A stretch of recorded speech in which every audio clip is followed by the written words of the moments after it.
Okay, so it's a big moment for the center ring because we are sitting down with OpticGaming's Tarik, and there's no way in hell you know this, Tarik.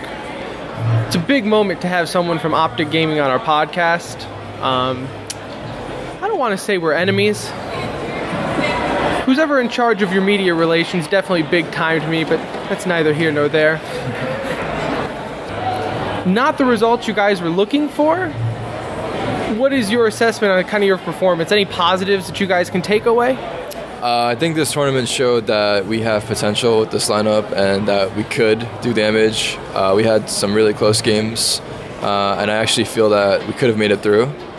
I think the game that we threw the ball on was against North on Mirage, where we lost 16-14, and had we won that game, we would have actually advanced. So this shows hope. I don't think that we're incredibly down on ourselves because there is some light in how we played here. I'm just looking forward to progressing from this and learning from this event.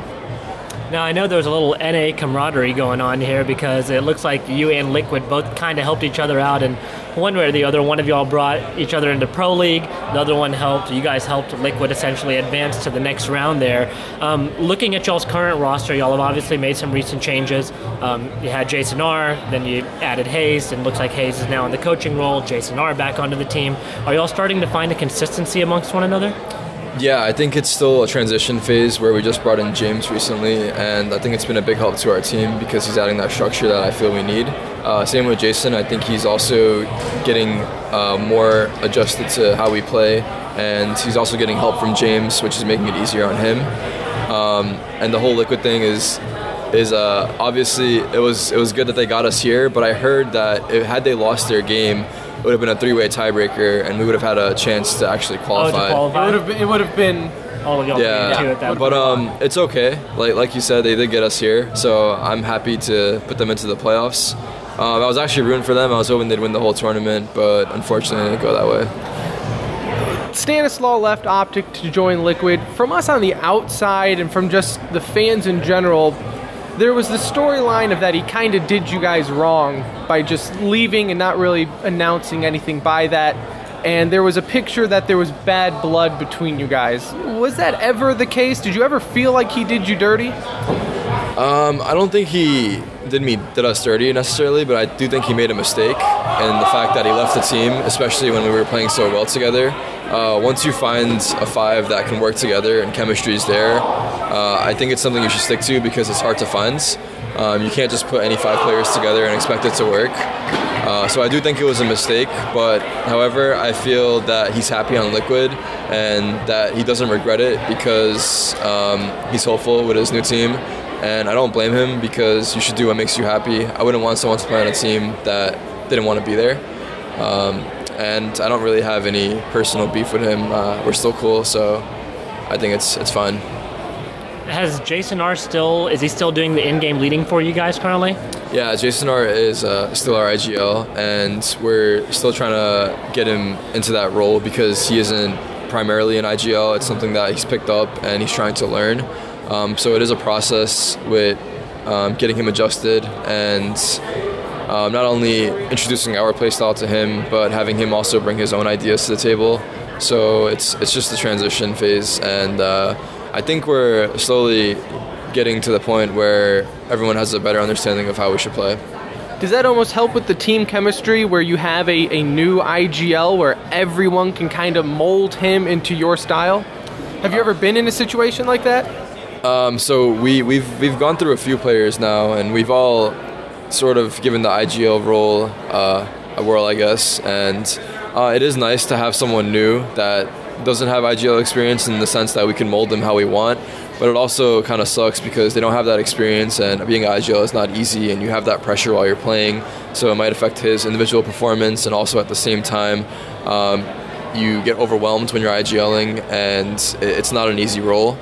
Obviously, but we're doing our best to sort of help him while he's calling. So it's a team effort where everyone is sort of giving their input, and he doesn't have the entire workload on his back.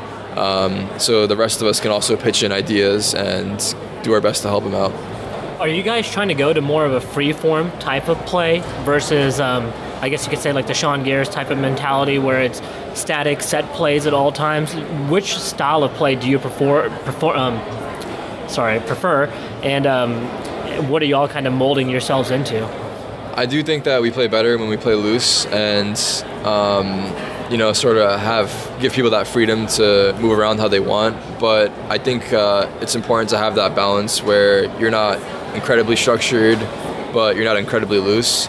So I think finding a balance is important in the sense that it throws the other team off, because if every round it's just it's chaos, the other team can catch on and find holes here or there. But if you're having rounds where it's extremely structured or having rounds where it's extremely chaotic, the other team doesn't really know how to react to that.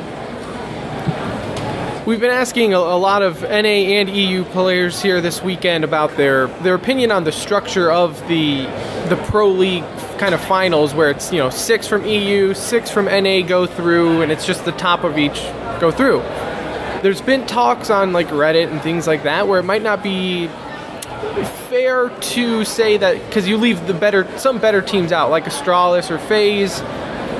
No offense to NRG, but when you compare them, you would think that they would be at a tournament over NRG. What is your take on it? Do you think it should stay the way it is, where it's 6 from each side going through? It's hard to say. I do agree with you. There's a lot of talent in Europe that got left out of this tournament, and it's very competitive there for sure. I don't know if it would be fair if we did something where we had 4 NA and 8 EU. I like how it is. Obviously, I am a little bit biased because it helps me out. Right. We wouldn't have qualified had it not been top 6, because we actually got the 6th seed. But I get what you're saying. Europe has a lot of talent and there's good teams left out, but I feel like that's how it's always going to be. There's always going to be good teams left out, and I feel like the teams in NA, the 5 of us or 6 of us, are potentially good enough to compete with the top 6 in EU, in the sense that like we had SK, Cloud9, Liquid, us, and Immortals, and then Europe had, you know, those 5 teams, where I see these 5 teams being up to par in a sense with them. I wouldn't take away spots from NA to add spots to EU, but I did hear that they want to add more spots to the tournament and just make it bigger overall. I think that might be the solution. Overall, maybe top 8 from each one, and yeah, where you can kind of sneak in. Or even, maybe they could just allow all 12 and Virtus Pro could make the tournament. That might be a thing. Exactly. Do that. I think maybe even leaving 6 in NA and then maybe adding 2 more for EU might be more fair, instead of taking away from NA, and just make it a bigger tournament overall. So maybe make it like 6 from NA and 8 from EU, and try to figure something out like that. That would be kind of fair. That way, it's not like you're taking away from NA. It doesn't feel like they're getting less treatment than before. That's a good idea. That's actually, no one's ever brought up just leave it 6 and then put 8 on the other side. Yeah, I think that could work. What's up next for you guys? I think the next tournament for us is, I want to say Cologne. Oh, actually, we have a chance to qualify for ECS. We got ourselves in somewhat of a pickle. We have to beat Energy 2-0 in order to qualify. So we play those matches when we get back home, and if we do beat Energy, we'll qualify to ECS. So it'll be ECS, then Cologne, and then I believe the major qualifier, and then after that it would be the major. Would y'all generally boot camp in Europe for a tournament like Cologne, or would y'all boot camp here and then go? Yeah, we haven't boot camped. We boot camped once with this team when Stan was still on the team, but we do plan on boot camping after, I want to say after Cologne or before Cologne. I'm not entirely sure. We haven't got those dates set in stone, but we want to boot camp before the major qualifier to make sure we do qualify, because obviously it's a very big tournament. One last question, and then we'll let you go. I'm curious, because with we're on the topic of boot camp, and I don't know, maybe you haven't even heard yet, but Misfits released Shazam for reasons that he wasn't willing to commit to the boot camp. There's a lot of unspoken things there, saying that Shazam was told last minute about it. But bottom line is they kicked him off the team for not being able to go to the boot camp. As a player, would that really rub you the wrong way as well if one of your teammates couldn't make that boot camp? Is it to that level of importance? I would definitely say it is. I'm surprised that even happens. I don't really believe the fact that he said no to a boot camp. I don't know why anyone would. Boot camps are usually maybe 1 to 2 weeks, and this is, at the end of the day, our full-time job. There's no reason that someone shouldn't be able to go to a boot camp. I feel like there's more to that story, apart from him just not attending a boot camp, and it's not